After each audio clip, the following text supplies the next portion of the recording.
Apa khabar semua? Dalam video ni kita nak tengok 5 benda yang paling tak logik dalam Fast and Furious. Walaupun kita faham yang cerita ni untuk hiburan semata-mata dan memang banyak scene yang tipu, tapi kita tahu tak yang kita masa tu tengah kena tipu. Ada scene yang kadang-kadang tu kita boleh terima lagi sebab dia tipu sikit-sikit, tapi ada scene yang tak agak-agak kelentong dia. Jadi jom kita tengok 5 kesilapan besar ni dan korang komen dekat bawah. Masa korang tengok scene ni, korang percaya ke tidak? Jom kita tengok. Okey, di tempat kelima, scene yang tak logik dalam cerita Fast and Furious ni datang masa scene satu tim Dom ni dia tengah kena kejar dengan kapal selam. Masa ni diorang macam nak stop kapal selam ni dari terlepas lah.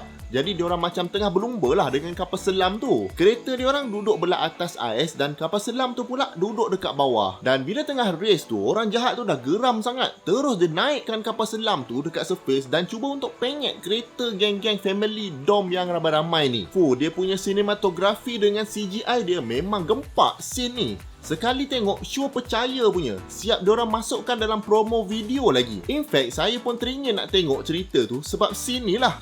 Jadi korang perasan tak dekat mana silapnya scene ni? Baik, sebenarnya kan kapal selam ni bila dia bergerak dalam air, rintangan yang kena dekat kapal selam ni jauh lagi tinggi dari rintangan udara dekat kereta. Jadi point dekat sini adalah kelajuan kapal selam ni sebenarnya jauh lagi slow dari kelajuan kereta. Jadi bila dia race dengan kapal selam, memang tak logik lah. Kereta tu jauh lagi laju. Memang tak boleh compare kelajuan kereta dengan kelajuan kapal selam. Jadi yang diorang kelam kabut sangat nak kalahkan kapal selam tu pun kenapa pula kan? Just bawa macam biasa pun masih boleh menang lagi. Jadi part kapal selam naik ke atas sampai nak langgar kereta-kereta ni memang tak logik lah. Kalau dia naik pun tinggal dia seorang je. Kereta-kereta semua dah jauh dekat depan. Betul tak? Tapi apa-apa pun scene ni memang best kan? Okey, di tempat keempat, scene yang memang tak logik adalah masa diorang tengah kejar kapal terbang orang jahat untuk dapatkan satu chip yang sangat canggih ni. Pasal chip tu pun tak logik juga. Tapi ini cerita untuk video lain lah. Tapi bila diorang start kejar kapal terbang tu memang dah start bergerak tau. Tapi scene dekat situ siap dia boleh lompat masuk dalam kapal terbang tu. Lepas tu kawan dia tembak dekat sayap, ikat kereta supaya kapal terbang tu jadi berat.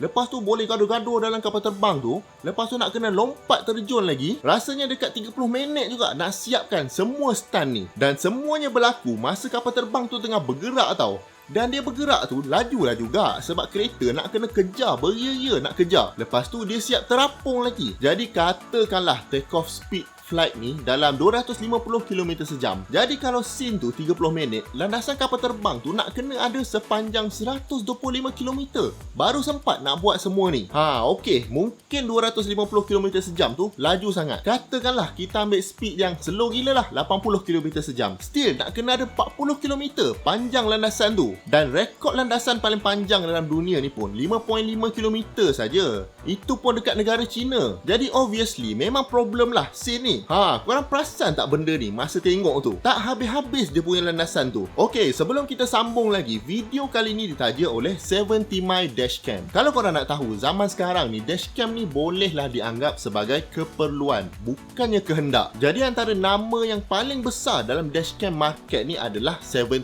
My lah. Sebelum ni saya pernah review dashcam diorang iaitu model M300 dengan M500. M300 ni macam lebih kepada entry model lah. Cukup bagus untuk rekod siang dan malam, tapi M500 ni kualiti gambar dia lagi tinggi lah dari M300. Kamera ni yang bestnya, dia bukan setakat rekod waktu kereta bergerak saja, tapi waktu kereta tak gerak pun kita boleh activate mode untuk pastikan kamera ni on. Lepas tu kita nak kontrol kamera ni pun senang je. Semua guna apps melalui Wi-Fi connection direct antara phone kita dengan dashcam tu. Jadi kalau kereta kita ada dashcam yang bagus, hati pun tenang sikit lah. Kalau ada apa-apa hal jadi atas jalan, bukti dah ada. Jadi kalau korang berminat nak beli dashcam 70 My ni, link saya ada sediakan dekat description dekat bawah. Okey, di tempat ketiga pula, kesilapan yang pelik-pelik dalam franchise Fast and Furious ni adalah masa diorang letakkan magnet yang sangat kuat tu sampai tertarik semua kereta, motosikal, pinggan mangkuk, semua tertarik. Kereta orang jahat yang kejar diorang pun tertarik sekali. Bila dia off magnet tu pula, habis tercampak kereta orang jahat. Part ni masalah dia memang nampak macam real tau. Memang layan. Cuma bila fikir balik, Kan every action must have equal and opposite reaction. Jadi kalau kereta orang jahat tertarik ke arah dia, mesti kereta dia pun tertarik juga ke arah orang jahat. Ini tidak. Kereta dia lurus je. Tapi kereta orang jahat tonggang terbalik sebab magnet dia tu. Jadi memang fizik dia tak betul sikit lah dekat sini. Tapi tak apa, sebab ini movie je. Cuma kita kena sedarlah masa kita layan tu yang benda ni tak logik. Okey, di tempat kedua ni, ada orang kata macam patutnya benda ni di tempat pertama sebab melampau sangat. Tapi bagi saya tempat pertama nanti lagi gila. Di tempat kedua, senarai scene paling tak logik adalah scene kereta pergi angkasa lepas. Yang peliknya, ada discussion online yang kata scene ni logik je. Aduh, dia orang kata tak apa kereta tu tak kedap udara sebab dia orang pakai suit. Ini bukan masalah kereta tu kedap udara atau tidak. Masalahnya kereta tu tak akan sampai pun dekat atas sana guna cara yang dia orang buat tu. First sekali, kereta ni dibuat dari banyak komponen.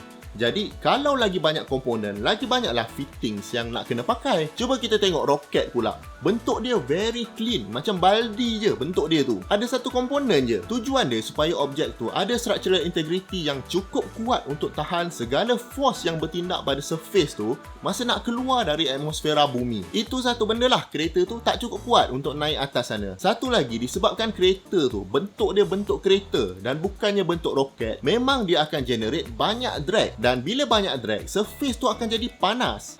Jadi cairlah besi-besi dekat badan kereta tu. Last kali berkecai macam tu je. Dan tak ada roket yang cukup kuat untuk lawan drag yang sebanyak ni. Sebab tu kalau kapal angkasa yang bawa barang tu dia letak dekat dalam. Kena tutup dia supaya drag tu minimum. Even masa Elon Musk hantar kereta dia pergi orbit pun, kereta tu duduk dekat dalam kompartmen tu. Dah sampai baru dia keluarkan kereta tu. Dia bukan terdedah macam dalam Fast and Furious tu.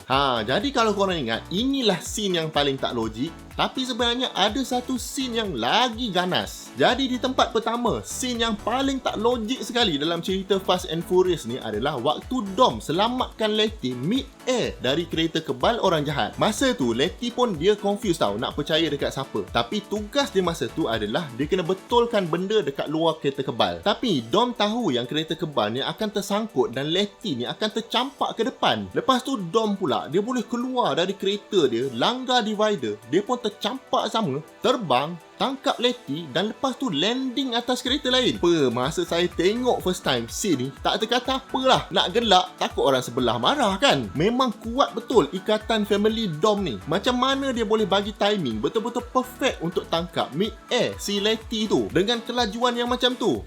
Jadi korang rasa macam mana? Yang mana lagi ganas? Yang ini ke atau scene yang pergi space tadi? Tapi yang peliknya, walaupun banyak benda-benda pelik dalam Fast and Furious ni, saya sendiri personally masih layan lagi sebab cerita ni best sebenarnya. Cuma dia pelik-pelik. Lagi satu franchise ni macam tak habis-habis je. Bila dah tengok benda yang tak logik ni, benda yang paling logik korang boleh buat sekarang adalah klik butang subscribe kalau anda belum klik lagi. Jemput tonton banyak lagi video-video best dekat sini dengan dekat sini. Jumpa lagi di video yang akan datang. Assalamualaikum.